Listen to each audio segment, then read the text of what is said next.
Hello, everyone. Welcome to the Spotlight On. Today, it's Mr. Charlie Curtis, someone I've known for almost 20 years. And, right, it's been about 20 years, give or take. Yep. And he's really an interesting practitioner with a lot of things. So the first question I always ask people on our Spotlight is, what brought you into the world of hypnosis and NLP? And just tell us a little bit about your journey into this. Well, I've always been interested in ever since my first year of college, when I was introduced to the psychocybernetic system, which actually is a form of self-hypnosis. And so ever since that point, I've been into motivation, high performance. I've always been interested in fitness and sports and all of that. And it all just kind of fit together. And of course, sports psychology has come a long way since that time period, but I got very interested in Kenneth Cooper and his aerobics, and I was interested in bodybuilding way back then, did a lot of running, a lot of cycling. So that got me into the whole idea of what can I achieve and how can I use my mind to achieve it better. And so then I did a lot of different things in life, had a bunch of different jobs, began to specialize in electronics, computer programming, and all of that. And all of those are areas where high performance is a job requirement. You have to be able to deliver day after day, and it's a stressful environment. So I then began to tune into another aspect of the altered state, and that is that you can use it to relieve stress. And at that point, one of the vice presidents where I had a job said, I noticed that you're really good at handling this better than other employees. Could you teach them some of the things that you know? So that was actually the first corporate training that I gave. It was for the company that I worked in. And so that worked out real well. And at that point, I was getting into Tony Robbins, and he was talking up NLP. And I went up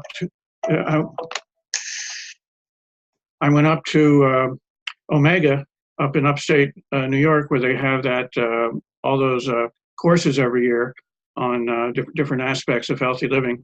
And I found a whole shelf of books on NLP, Milton Erickson, and the Bandler and Grinder guys and everything else associated with that. So I bought the whole shelf. And I spent all my free time that week reading that. I got so into it that when I was driving home, I was reading Frogs into Princes about the 5-minute phobia cure. I had to stop the car about every 10 miles and read another couple pages. I was just so excited by what I was reading. And that was about the same time that people started coming to me and saying, can you work with me one-on-one? And I said, well, I don't have training for that. Well, can you do it anyway? So that was the time period when I went and got certified by NGH so that I could say, yeah, I have a certificate that says I can work with somebody one-on-one. Started doing that. And it wasn't too long after that that I bumped into you and said, okay, I want to take this NLP stuff. I was actually going to take it from George Bien, but he couldn't make it, and you turned up and did his training for him. Philadelphia. Yeah. It was in Philadelphia. So, so it's just been a very fascinating journey ever since then. I've gotten more and more involved in the NLP, become a trainer's training, all that good stuff. Oh, okay.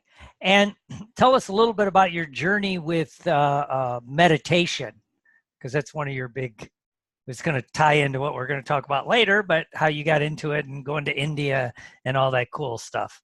Well, I actually dropped out of graduate school because I was getting all stressed out. I was a PhD candidate for a chemistry degree and just wasn't having any fun. And tried traditional psychotherapy, and that didn't work. All they wanted to do was give me Valium, and all that did was knock me on my butt. So that ended up in the toilet. And so I just said, I need something better. And I saw this advertisement for a meditation course, and I went and took it. And I said, I like this a lot. I ended up quitting graduate school and living in the ashram environment for 2 years, and that completely changed everything, turned my world upside down. But it hooked me into the fact that you can not only do a relaxation, stress reduction process, but that you can do it as part of a lifestyle. And then when you do that, it just really makes life much more fun. And so what I've been doing since then is expanding the mindfulness so that it goes into all parts of my professional life, and then developing new techniques or for people to use that fit within what we do with NLP and hypnosis. And so that's how I developed the mindful journaling process that I was talking to you about. Oh, okay. Yeah. Because I know you have a broad-based knowledge and you bring in a lot of interesting concepts and theoretical orientations, if you will, into what we do. It's one of the reasons when I was doing the master practitioner NLP training at the Guild for a little over 10 years, you would always come in on one of the days and teach a couple hours, teach the morning. And and I was always so impressed. As you know, I sit in the class and do the exercise because you're teaching something I don't know, and I always wonder why sometimes in our field people get beat up to themselves when they don't know something. But you don't know what you don't know. Why would I know it? It's, it hasn't come across my radar yet, or I may know of it, but I've never went and took a class or really experienced it. And one of the things I always liked when you teach is you always do you give some of the theoretical, you give some of the background, you give some of how it works, and then you actually do it, which I think, much like you and working in the center you're in now, is that's a little bit missing in the really clinically, didactically trained people. They don't always jump in and do it. They're so busy talking about it. So tell us about your little the practice that you're working in now, and because you were telling me before, it's different than a lot of the standalone hypnotists deal with. So just tell us a little bit about it, how it got started, and what you're doing with it. Well, it's actually a clinical counseling center. It takes clients who are being paid for by insurance. They've gotten diagnosed by someone else somewhere along the way. And then they wind up coming through our door because we have a niche practice. We work with people with chronic pain and things that develop from that, sexual issues, relationship problems. So pretty severe problems paid for by insurance. And one of the way that I fit in is that, as you know, hypnosis and NLP can do a lot of things that standard psychotherapy can't get to, because some of these things are just so rooted at the subconscious level that talk therapy can't get there or can't do it efficiently. So I've ended up being the go-to person for people who needed a subconscious level process. So I get a lot of referrals from people in the practice. We have about eight therapists now.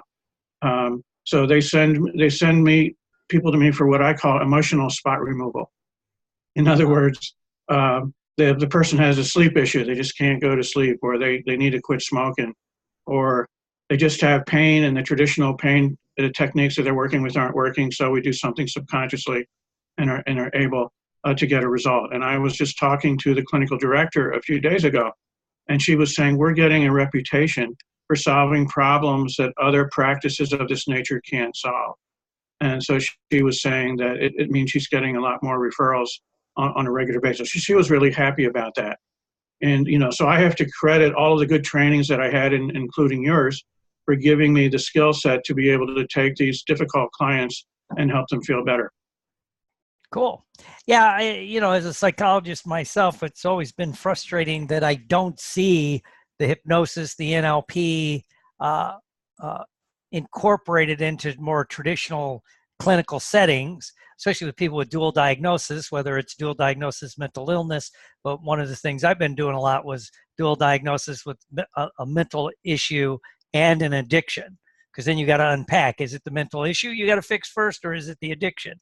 Or once you get the addiction out, then the mental issue, whatever it happens to be, then we really see it. Then we have to work with it, And so yeah, I wish we would see more of that. So, and the way it's going to happen is what you're doing. There's one person has a clinic like that out in California. He said he should have named it the Clinic of Last Resort, because he's getting all the referrals from the psychiatrist and the psychologists and social workers that I can't do anything with this person here. Go to this guy. And, I think we're going to see more of that. Go ahead. One of the things I agree with is Herbert Benson's contention that medicine should be a three-legged stool, and that the third leg should be the mind-body connection, and that we should start with it right away, not wait until the person's been going to doctors for 5 years and nothing worked before we say, oh, could there be a component in the mind? And of course, there always is. Right. And well, I'm seeing it on the clinical side in the psych world, which I'm involved with a little bit, with mindfulness exploding. It's like they'll accept mindfulness, but not all of them. Uh, they'll accept mindfulness pretty easily. They will somewhat accept hypnosis pretty easily. NLP is basically verboten, unless you've been a psychologist for 20 years and you're pretty burned out. You just want to do what works. So it's always interesting. But you're into mindfulness. How did you get? I know it comes from meditation, but how did you get into mindfulness? Well, because I had that experience in the ashram, which was back in the 70s, so I guess I'm dating myself. But I just found that to be a rock of Gibraltar. It just helped me get back to a stable place every day where I wasn't freaking out, I wasn't stressing out, I wasn't doing bad things to my body, because I was in a place, I was getting into that relaxation response every day for at least a while. And in the computer business, which I was in, there can be a lot of stress. We were working with hospitals, and hospitals where you have 200 people pounding on the system right now, and something goes wrong, and now all those 200 people are on the phone to us complaining. That can get pretty stressful, trying to sort all that out, get everything back in order, fix the errors. So I learned how to do this in self-defense, and then I learned how to do it with other people, and that's where I went through your training, the guild training, etc. But then I really got into the idea of how can we take this whole thing and make it so evidence-based, make it all fit together, so that it's a seamless package. So the person that comes from the traditional psychotherapy world and is used to that evidence-based framework can look at what we do and say, yeah, it's the same thing. It's maybe a part of it I haven't looked at, but the evidence is there. So for the past 10 years, I've actually been teaching a class for medical and mental health people that shows them, here's the evidence, here's what we can do, here's what you can do, and teaching them 48 weeks worth of techniques that by the end of it, they have a whole set of tools in their toolbox that they didn't have before. They have the hypnosis, both the regular and the Ericksonian. They have the mindfulness, 8 weeks of that, standard 8-week training. And then they have the basic and advanced NLP. And then now I'm adding EFT into that, because that's such an important part of the mix. But when I saw mindfulness exploding in terms of people becoming aware of it, and John Kabat-Zinn did a terrific job of telling people in the medical community, hey, there's something going on here you need to pay attention to. So that took off. And then about 15 years ago, three mental health people said, you know what, I bet you this would work in mental health as well. We can do more with it than just pain control. And they wrote the book, Seagal, Williams, and Teasdale wrote the book on how to do it for depression. And that was the first time it had been applied. Well, actually, Marsha Linehan had done it for, borderlines and suicidal people with her dialectical behavior therapy. But the first time this was applied in a mainstream way to a CBT context was these guys. And so they managed to find, after going over a couple of speed bumps, they managed to figure it all out and come up with a format that really worked. And just about at that point, it just began to catch fire. And everybody said, well, let's apply it to every kind of mental health context, not just depression. So at this point, the number of studies are going wild. The book catalogs are just full of mindfulness books. Everybody's finding that when you add mindfulness to it, it's better. Well, the reason it's better is because it's similar to therapeutic hypnosis. It puts you in that relaxation response, that open space where you can learn how to reprogram those neural pathways to live life in a more peaceful, more healthful, a more effective way.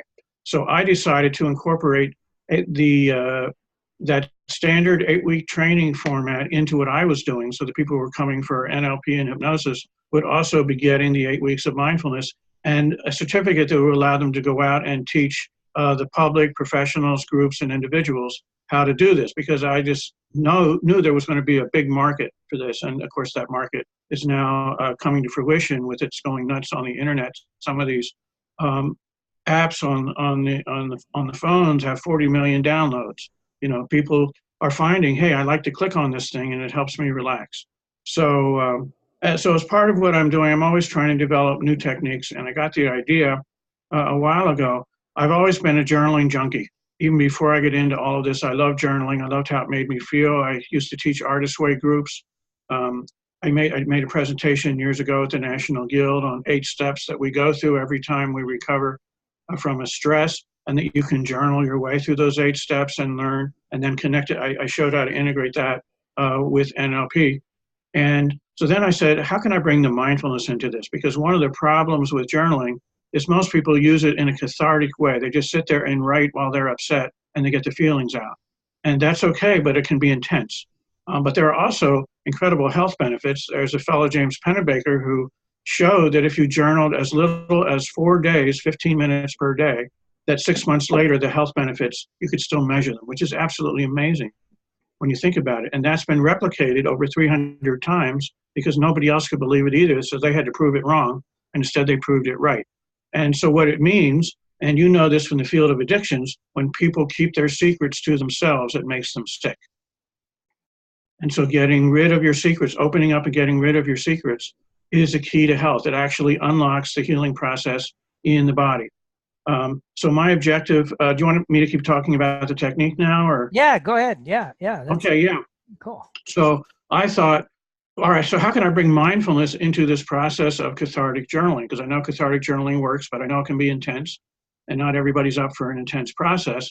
They really like mindfulness because it makes them feel that very peaceful way. How can we use this peaceful state in journaling? So I asked my subconscious mind, and as happens so often, I woke up one day with this whole process in my head.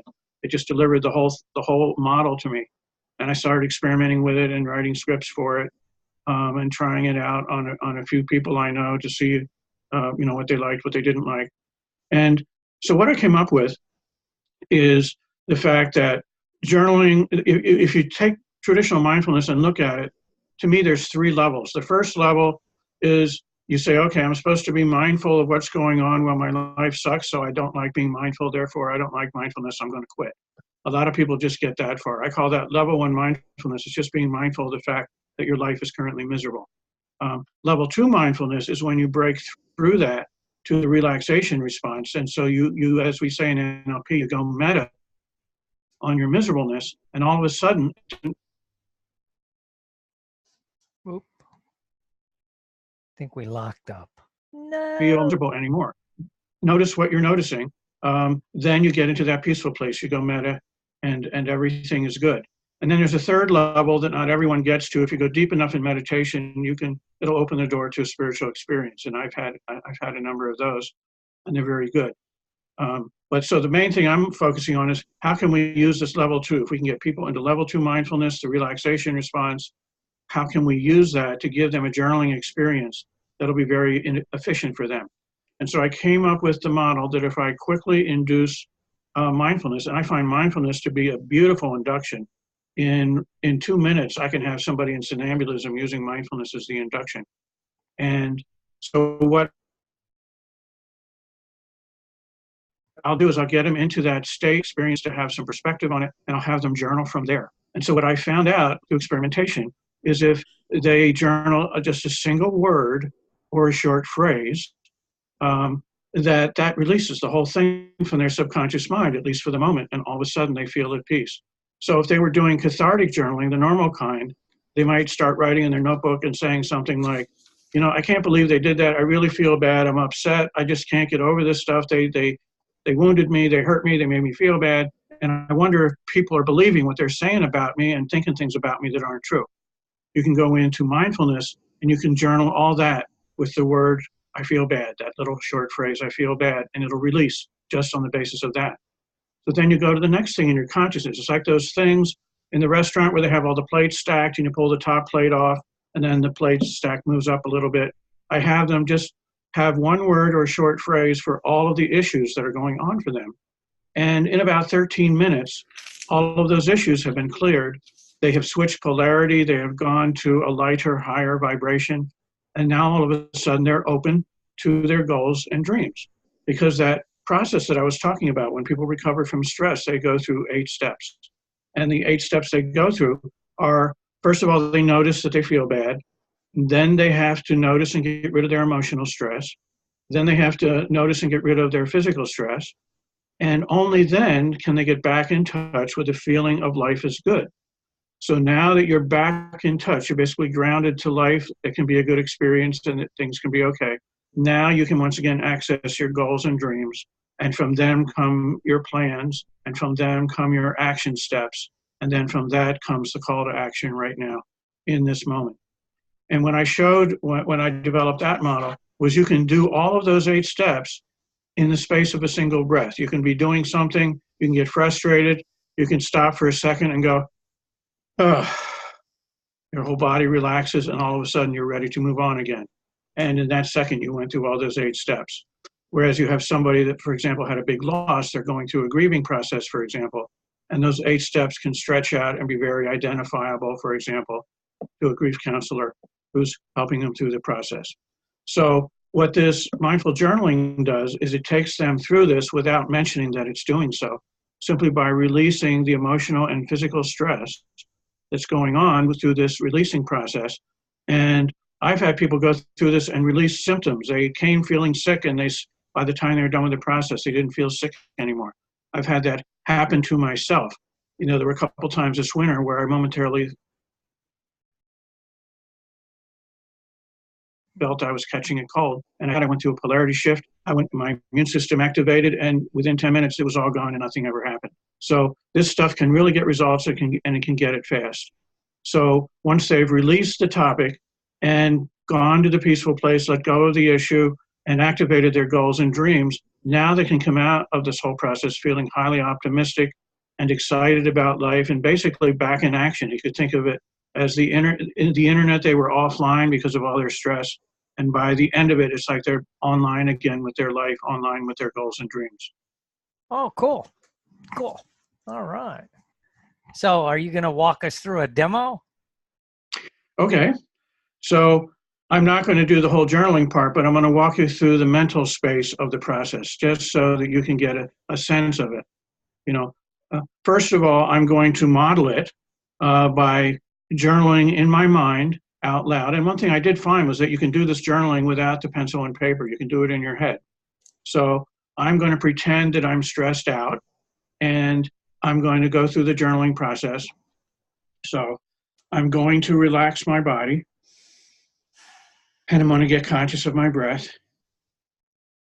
And as I get conscious of my breathing, I can already feel myself beginning to become less aroused physiologically. So I'm coming out of that overactive sympathetic nervous system response. I'm beginning to move down. And so I'm beginning now to be conscious of my breath. And so I'm going to take a minute and just watch my breathing as it moves in and as it moves out.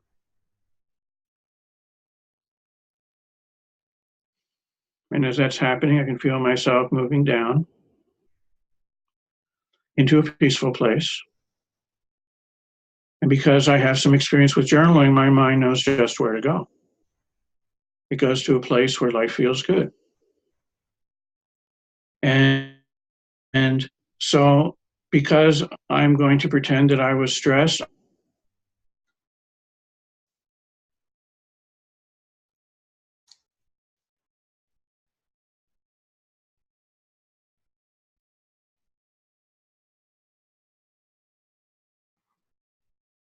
Uh-oh.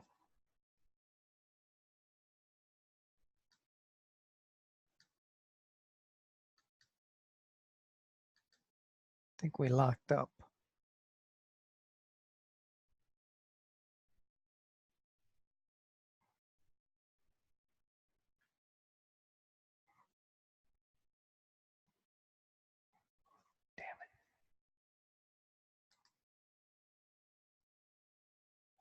There you go.